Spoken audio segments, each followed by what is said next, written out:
हरे कृष्णा राधे राधे। दोस्तों, आप सभी का मेरे इस यूट्यूब चैनल में हार्दिक स्वागत है। दोस्तों, आज फाल्गुन मास की अमावस्या है और फाल्गुन मास की अमावस्या पर गंगा स्नान का सबसे ज्यादा खास महत्व माना जाता है।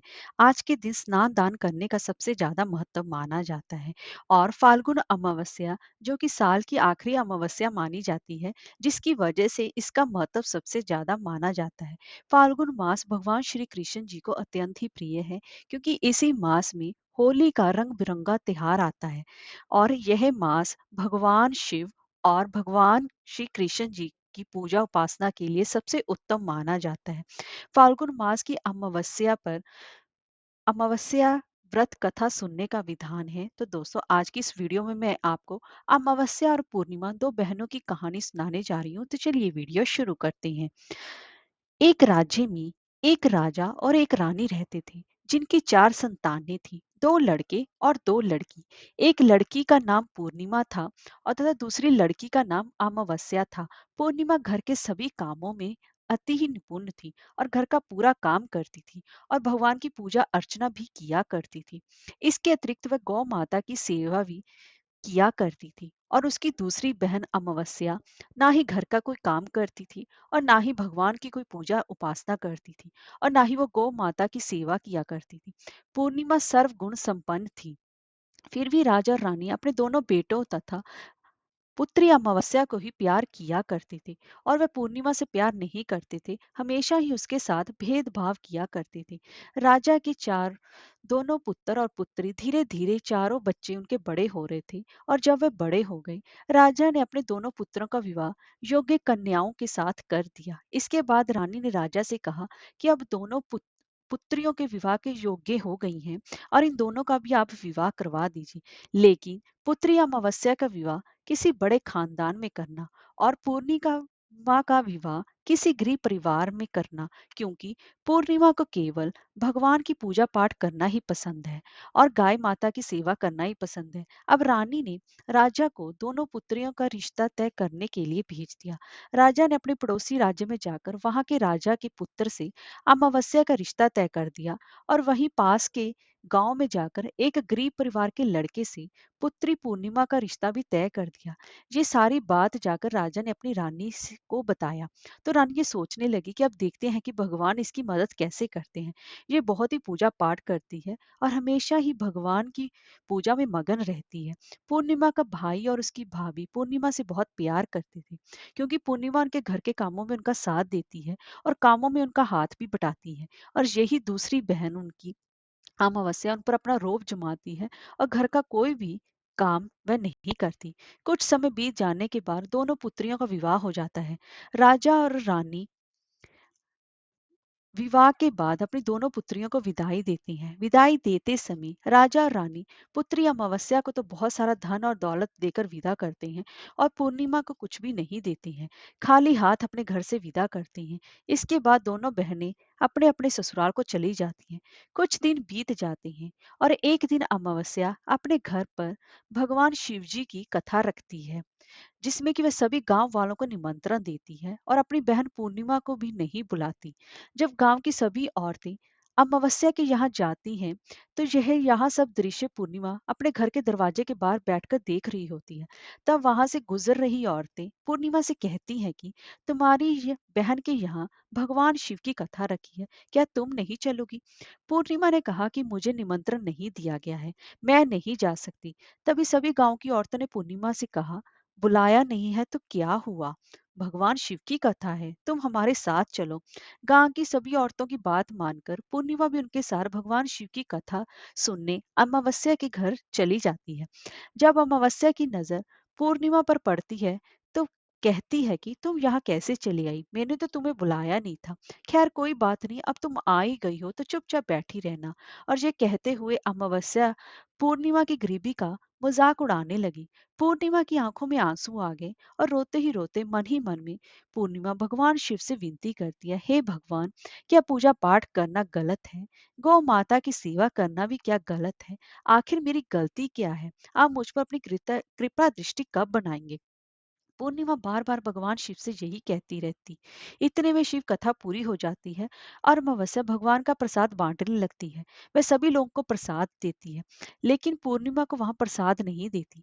पूर्णिमा बिना प्रसाद के ही अपने घर लौट जाती है। रास्ते में ये सोचते हुए कि चलती है कि यदि बच्चे उससे कथा का प्रसाद मांगेंगी तो वह उन्हें क्या जवाब देगी। उसने सोचा था कि वह अपने मायके, अपने भाई और भाभी को यहाँ जाएगी और वहां जाते हुए भी वहां बच्चों के लिए कुछ लेकर जाएगी।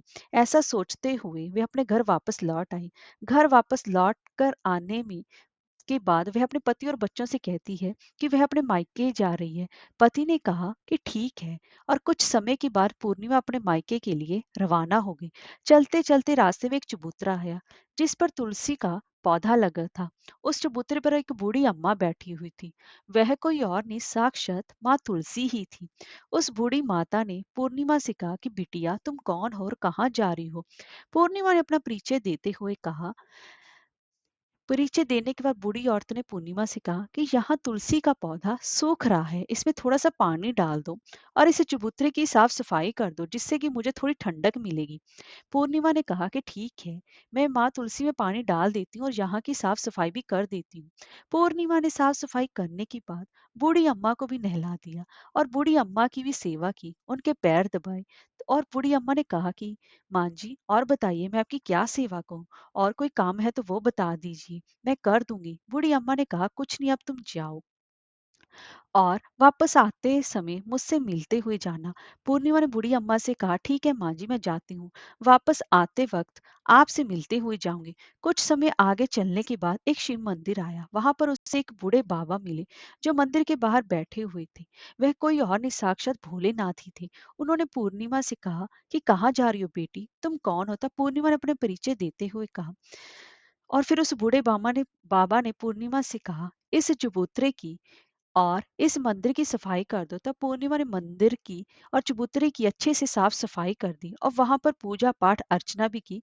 और साफ सफाई पूजा अर्चना करने के बाद उन्होंने बूढ़े बाबा को भी नहला दिया और उनसे कहा कि बाबा, और कोई काम हो तो बताइए। तब बूढ़े बाबा ने कहा नहीं बेटी, अब तुम जाओ और वापस आते वक्त मुझसे मिलते हुए जाना। पूर्णिमा ने कहा ठीक है बाबा, मैं जाती हूँ, वापस आते हुए मैं आपसे मिलते हुए जाऊंगी। आगे चलते चलते कुछ दूर चलने के बाद पूर्णिमा को एक काली माता का मंदिर दिखा। वहां भी एक बूढ़ी अम्मा चबूतरे पर बैठी हुई थी। उस बूढ़ी औरत ने भी पूर्णिमा से कहा कि बेटी, तुम कौन हो और कहाँ जा रही हो। तब पूर्णिमा ने उस बूढ़ी औरत से कहा कि मैं अपने मायके जा रही हूँ। तब पूर्णिमा ने अपना परिचय उनको दे दिया। तब बूढ़ी औरत ने पूर्णिमा से कहा कि यहाँ पर सभी लोग पूजा पाठ करने के लिए आते हैं, लेकिन मंदिर की साफ सफाई करने के लिए यहाँ कोई भी नहीं आता। इसलिए तुम मंदिर की और चबूतरे की साफ सफाई कर दो। पूर्णिमा ने कहा ठीक है माता जी, और पूर्णिमा मंदिर की और चबूतरे की साफ सफाई कर देती है और पूजा पाठ भी करती है और माता जी का भी श्रृंगार कर देती है। उस बूढ़ी अम्मा को भी नहला देती है और बूढ़ी अम्मा के पैर दबाती है और कहती है कि सभी काम हो गया है। माँ जी, कोई और काम हो तो बताइए। बूढ़ी अम्मा कहती है कि नहीं बेटी, अब तुम जाओ, लेकिन वापस आते वक्त मुझसे मिलते हुए जाना। पूर्णिमा कहती है ठीक है और वे आगे चली जाती है। आगे चलते चलते एक नदी आती है। वहां पर भी एक बूढ़ी अम्मा बैठी रहती है और वहां कहती है कि बेटी, तुम कौन हो और कहाँ से आई हो। उन्हें भी पूर्णिमा अपना परिचय देती है। बूढ़ी औरत तब पूर्णिमा से कहती है कि नदी पर स्नान करने तो यहाँ पर सब आते हैं, लेकिन यहाँ की साफ सफाई कोई नहीं करता, इसलिए तुम इस किनारे पर साफ सफाई कर दो। पूर्णिमा कहती है ठीक है माँ जी, और वहां की साफ सफाई कर देती है और उस बूढ़ी अम्मा के पैर दबा देती है और कहती है माँ जी, कोई और काम हो तो बताइए। बूढ़ी औरत कहती है कि कुछ नहीं बेटी, तुम जाओ, लेकिन वापस आते वक्त मुझसे मिलते हुए जाना। और वहां से नाव में बैठकर नदी के दूसरे किनारे पहुंच जाती है और वहां अपने मायके के घर पहुंच जाती है। वहां पर पूर्णिमा के भाई और भाभी उसे देखकर बहुत ही ज्यादा खुश हो जाते हैं। वह पूर्णिमा की बहुत सारी खातिरदारी करते हैं और उसे बहुत सारी बातें भी करते हैं और कहते हैं कि बच्चों को भी साथ में लेकर आती तो और भी बहुत अच्छा होता। अब कुछ समय के बाद पूर्णिमा ने वापस अपने ससुराल जाने को कहा तो उसकी भाभी ने उसके लिए एक साड़ी दी और थैले में बच्चों के लिए कपड़े और खाने पीने की कुछ चीजें रख दी और कहा कि तुम बहुत दिनों के बाद आई हो। और पूर्णिमा की भाभी ने थैला पूर्णिमा के हाथ में दे दिया और कहा कि जाओ और जल्दी वापस आना। इसके बाद पूर्णिमा वहां से अपने ससुराल के लिए रवाना हो गई और उसी नदी के किनारे पहुंची और नाव में बैठकर दूसरे किनारे पर उतर गई। वहां पर उतरने के बाद उसे वही बूढ़ी अम्मा मिली जो साक्षात गंगा मैया थी। उस बूढ़ी अम्मा ने पूर्णिमा को एक थैला दिया और कहा कि इसे तुम अपने घर ले जाकर ही खोलना। अब पूर्णिमा के पास दो थैले हो गए थे। उन्हें लेकर पूर्णिमा वहां से रवाना हुई। आगे कुछ दूर चलने पर काली माता का मंदिर आया। वहां पर काली माता बूढ़ी माँ के रूप में विराजमान थी। उसने कहा, आ गई बेटी पूर्णिमा। पूर्णिमा ने कहा, हाँ माँ जी मैं तो आ गई। तो काली माँ ने उसे एक थैला दिया और कहा कि तुम ये थैला अपने घर जाकर ही खोलना। अब पूर्णिमा के पास तीन थैले हो गए थे। तीनों थैले लेकर पूर्णिमा आगे बढ़ी। कुछ ही दूर जाने पर वहां पर उसे शिवजी का मंदिर आया जहाँ बूढ़े बाबा के रूप में शिवजी स्वयं विराजमान थे। बूढ़े बाबा ने कहा, पूर्णिमा तुम वापिस आ गई। पूर्णिमा ने कहा, हाँ बाबा मैं वापिस आ गई। बूढ़े बाबा ने भी पूर्णिमा को एक थैला दिया और कहा कि ये थैला तुम घर जाकर ही खोलना। पूर्णिमा ने कहा कि ठीक है। अब पूर्णिमा के पास चार थैले हो गए थे। अब पूर्णिमा चार थैले कैसे ले जाती? उसने एक पुरानी साड़ी निकाली और उन सभी थैलों का एक गट्टर बना लिया। गट्ठर बनाकर उसने सर पर रखकर वहां से रवाना हो गई। कुछ दूर जाने के बाद उसने तुलसी माँ बूढ़ी औरत माता के रूप में जो मिलती है और कहती है कि पूर्णिमा तुम आ गई। तो पूर्णिमा कहती है, हाँ माँ जी मैं आ गई। वह बूढ़ी औरत भी उसे एक थैला देती है और कहती है कि ये थैला भी तो अपने घर जाकर ही खोलना। पूर्णिमा कहती है, ठीक है माँ जी। अब पूर्णिमा के पास पांच थैले हो गए थे। पूर्णिमा वहां से रवाना हुई तो वापस अपने घर पहुंच गई। पूर्णिमा ने वह गट्ठर को नीचे रखा और सबसे पहले अपने मायके का थैला खोलकर देखने लगी। उसमें बच्चों के लिए अच्छे-अच्छे कपड़े और खाने-पीने की चीजें थी और उसमें कुछ गहने भी थे। पूर्णिमा में कपड़े अपने बच्चों को दे दिए और खाने-पीने की चीजें भी बच्चों को दे दी। बच्चे ये सब पाकर बहुत खुश थे।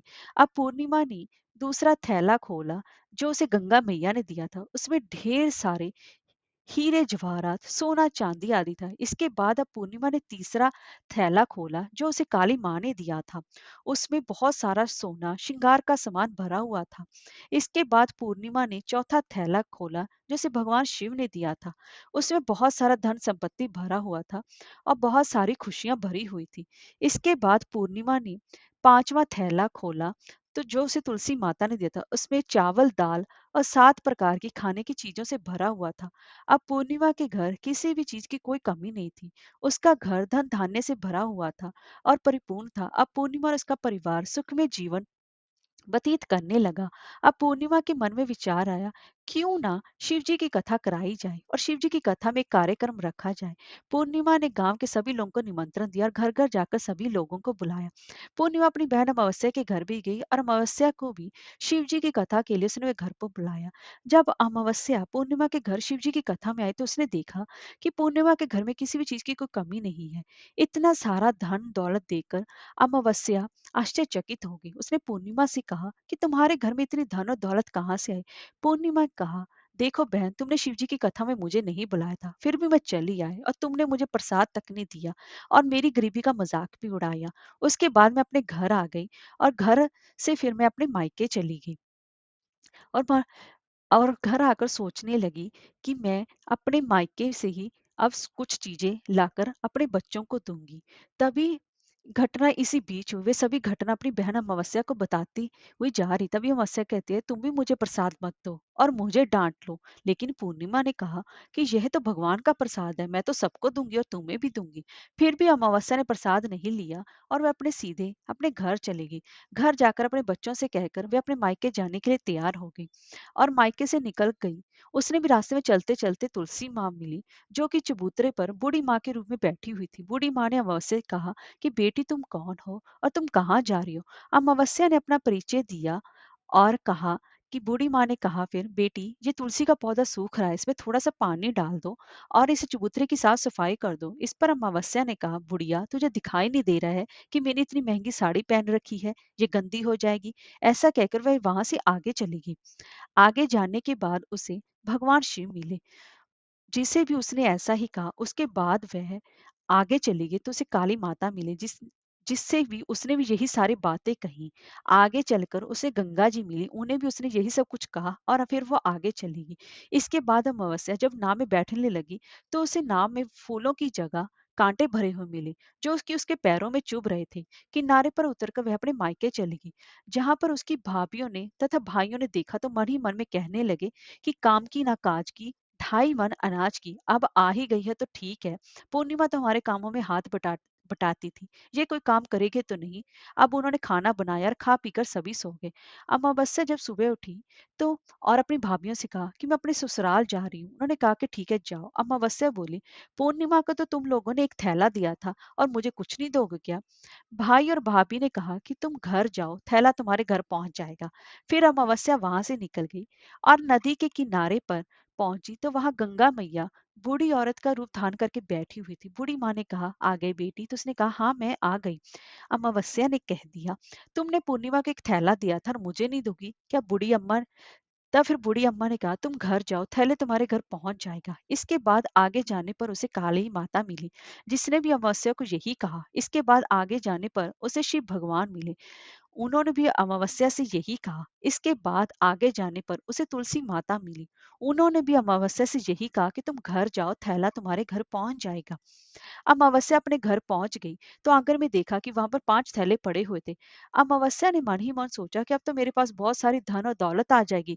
जल्दी जल्दी उसने सभी थैले को खोला। किसी में मिट्टी थी तो किसी में पत्थर थे और किसी में कंकर और किसी में कोयला, और मायके से भी कुछ नहीं मिला था।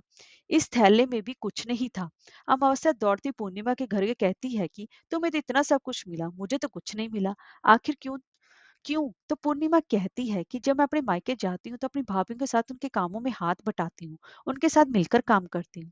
लेकिन तुम ऐसा कुछ भी नहीं करती, उनकी इज्जत भी नहीं करती, इसलिए वो तुम्हें भला क्या देंगे? इसके बाद तुमने गंगा मैया को ठुकरा दिया और काली माता को भी ठुकरा दिया और भगवान शिव को भी तुमने ठुकरा दिया, इसलिए उन्होंने भी तुम्हें कुछ नहीं दिया।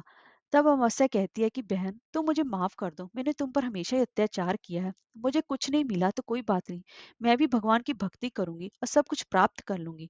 मुझे इन सब चीजों का रहस्य बताओ। तब पूर्णिमा ने कहा कि तुम 3 सूत्र का ज्ञान ले लो और उसकी कथा करना। पहले सूत्र में दया मांगना और दूसरे सूत्र में कथा मांगना और तीसरे सूत्र में 108 बार ओम नमः शिवाय का जाप करना।